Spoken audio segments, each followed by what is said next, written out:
Hello guys, welcome to the Best Online Tutorials channel. In this video, we'll show you how to set up your Windows 11 virtual desktops. So the virtual desktop is a handy feature on Windows. It's native, you don't have to install anything. That allows you to pretty much copy and create a new desktop and use it as a separate environment. So for example, if you want to have a completely blank space, just like I have it now, without all of your apps, and just start anew, you can go ahead and just click on Windows plus tab right here. And as you can see now, I only have one application open, which is Notepad, just to show you guys how everything looks. And in here, guys, as you can see, we have this button, New Desktop. So this is going to be your primary button to create a new virtual desktop.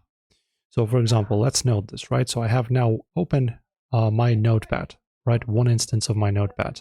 And if I go ahead and create a new one and then open it up, as you can see, I no longer have anything open at all. So even if I click on, for example, Alt Tab, just nothing appears because there's nothing open.